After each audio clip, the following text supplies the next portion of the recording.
lebih enak dekat dengan keluarga. gitu. Iya. Mungkin orang Indonesia banget lah kayaknya ya. Benar.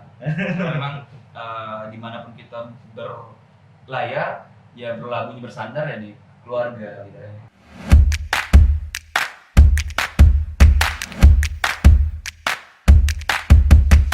Sebelum melanjutkan video ini, dukung channel kami dengan mengklik tombol subscribe agar selalu memberikan video-video yang bermanfaat. Terima kasih. Oke bang, jadi getah kayak getah bening gitu bang? Iya. Di leher ya. Kemarin sempat besar bang?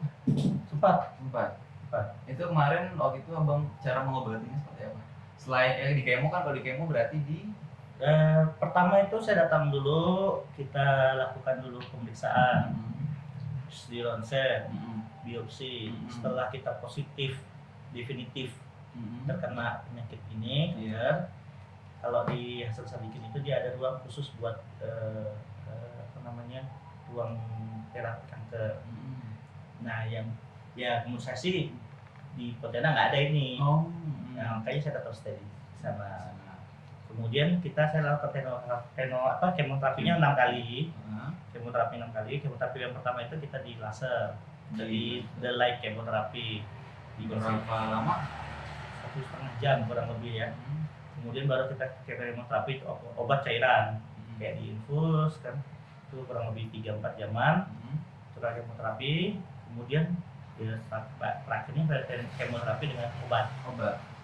Kayak makan obat. Itu kemarin berapa lama pada akhirnya abang bisa sembuh? Berapa lama ya? Hampir 1 tahun lah untuk total sembuh. Awalnya saya ngikutin izin ya. Izin saya pertama cuma 3 bulan, lanjut lagi 6 bulan, lanjut lagi jadi hampir 1 tahun. Berarti memang 1 tahun abang fokus di menyembuhkan? Fokus menyembuhkan. Tidak ada aktivitas? Enggak ada aktivitas. Kejadian itu sebelum atau sesudah berangkat ke Kanada? Oh itu sudah, kan kalau Kanada kan itu waktu S1. S1 ya. Bahwa memang disuruh istirahat dulu bang ya waktu itu ya, karena udah berkelana dan itu sempat di titik paling rendah lah di hidup saya. Jadi saya sempat terpuruk, sempat hampir putus asa.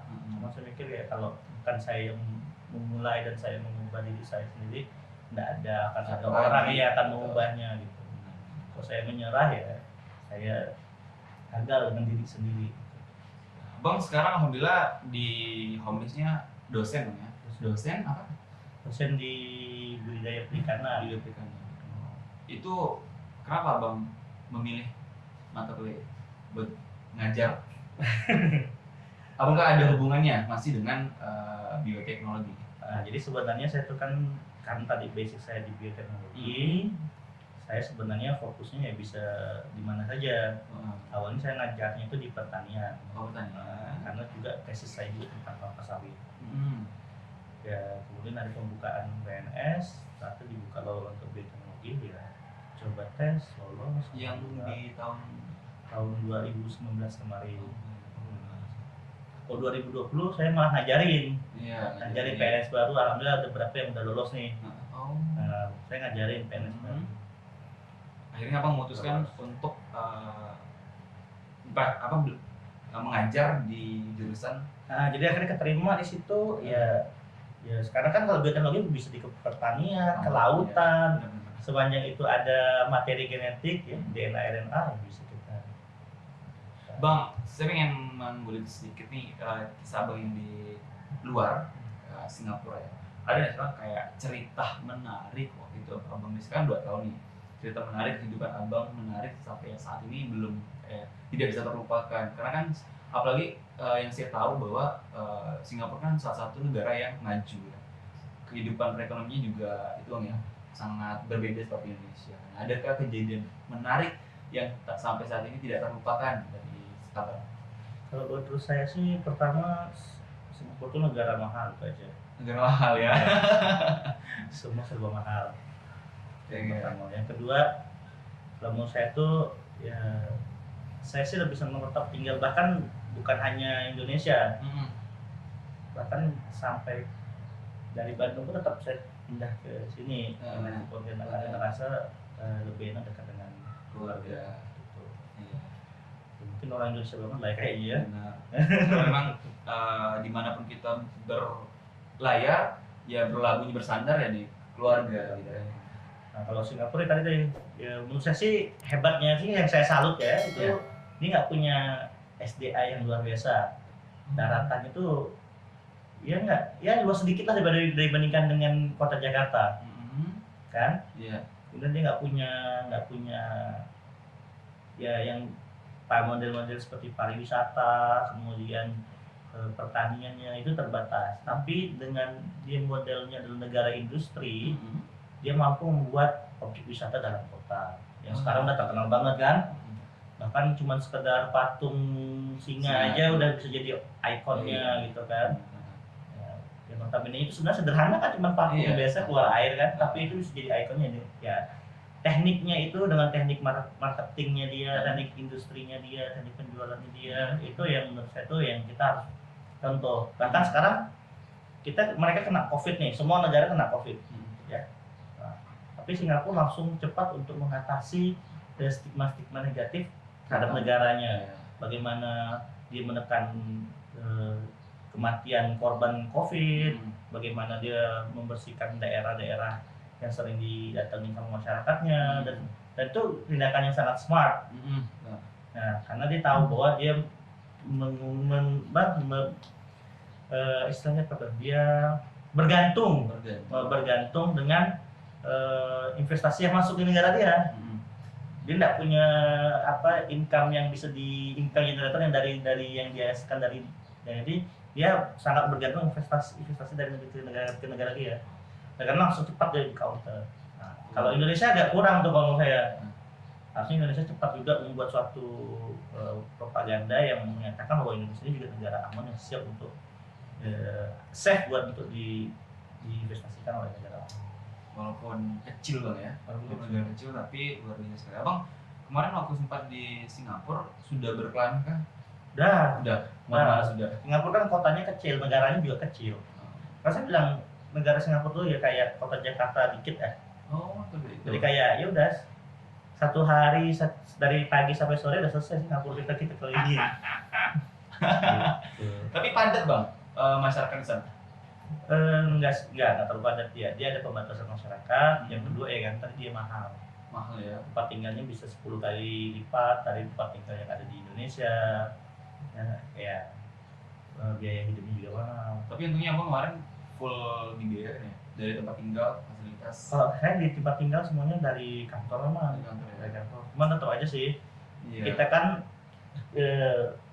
memenuhi kebutuhan Bang ya. Karena kan sistemnya kemarin itu kan saya dikasih tunjangan lah ya, tunjangan kalau istilahnya tunjangan. Tapi bayarnya itu harus saya sendiri. Misalnya tunjangan buat tempat tinggalnya itu 1.800. Tapi ternyata tempat tinggalnya sebenarnya ya 1.500.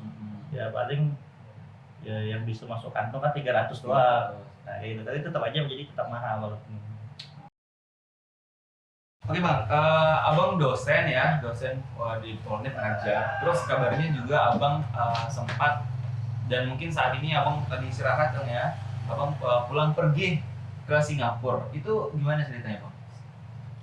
Karena saya ini adalah anak perusahaan, jadi bukan perusahaan sendiri, tapi memang saya adalah anak perusahaan. Jadi maka setiap bulan saya harus untuk datang untuk menemui direksi istilahnya gitu ya. Jadi di sana tuh buat rapat, kadang-kadang sebulan sekali dipanggil buat ngisi laporan perkembangan usaha. Nah tapi semenjak COVID ini udah nggak pernah lagi, semuanya dilakukan dengan online. Bisa berarti Bang ya? Bisa. Karena memang ya di fase seperti ini mau tidak mau ya harus online kan? Online. Baik, teman-teman semua Inspirasi Indonesia, tadi kita udah mendengar banyak cerita dari Bang Fadli Irmawan mengenai perjuangan beliau dari background SMA pada saat sampai sekarang di S2 Bang ya.